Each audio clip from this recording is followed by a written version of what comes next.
semuanya, kali ini saya akan membahas isu menarik yang berkaitan dengan dinamika ekonomi global, khususnya kebijakan perdagangan Amerika Serikat di era Presiden Donald Trump, dan bagaimana kebijakan tersebut berdampak terhadap Indonesia.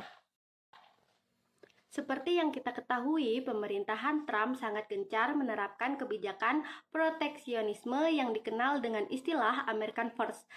America first. America first. Salah satu langkah paling kontroversial adalah penerapan tarif impor terhadap berbagai produk dari Tiongkok yang kemudian memicu perang dagang antara dua negara dengan kekuatan ekonomi terbesar di dunia. Namun, bagaimana dengan Indonesia? Apakah kita hanya menjadi penonton dalam konflik ini atau justru terkena dampaknya secara langsung? Mari kita bahas lebih dalam. Kebijakan tarif Trump yang menyerang berbagai produk Tiongkok seperti baja, aluminium, dan produk teknologi pada awalnya ditujukan untuk menekankan dominasi ekspor Tiongkok dan mengurangi defisit perdagangan AS. Namun, langkah ini menciptakan efek domino secara global, termasuk di Asia Tenggara, terutama Indonesia. Sebagai negara yang terlibat aktif dalam perdagangan internasional, Indonesia tidak bisa lepas dari pengaruh kebijakan tersebut.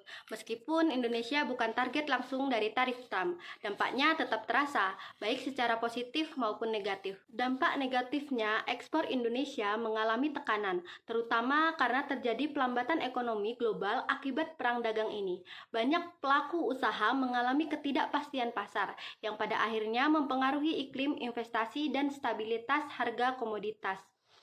Misalnya, beberapa sektor industri di Indonesia yang tergantung pada bahan baku Tiongkok atau Amerika mengalami lonjakan biaya produksi.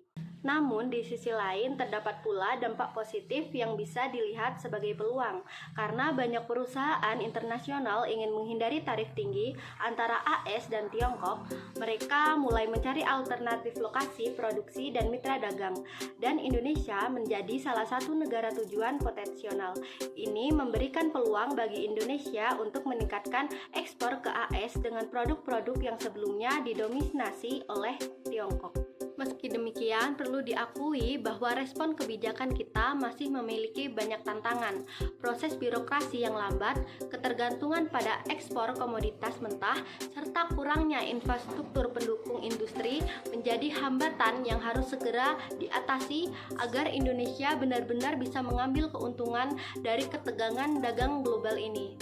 Respon Indonesia terhadap situasi ini menarik untuk dikaji. Pemerintah melalui Kementerian Perdagangan terus memantau perkembangan global dan berupaya melakukan diverifikasi pasar ekspor. Misalnya dengan menjalin kerjasama lebih luas dengan negara-negara di kawasan Eropa, Asia Selatan, dan Timur Tengah. Selain itu, pemerintah juga mendorong penguatan sektor industri dalam negeri agar lebih kompetitif di tengah persaingan global. Jadi, meskipun Indonesia bukanlah target utama dari tarif Trump, kebijakan tersebut tetap memberikan dampak yang signifikan terhadap perekonomian kita. Dalam dunia yang semakin terhubung, satu kebijakan dari negara besar seperti Amerika Serikat bisa memicu perubahan di berbagai belahan dunia, yaitu termasuk Indonesia. Tantangannya kini adalah bagaimana kita bisa bersifat adaptif dan responsif terhadap dinamika global.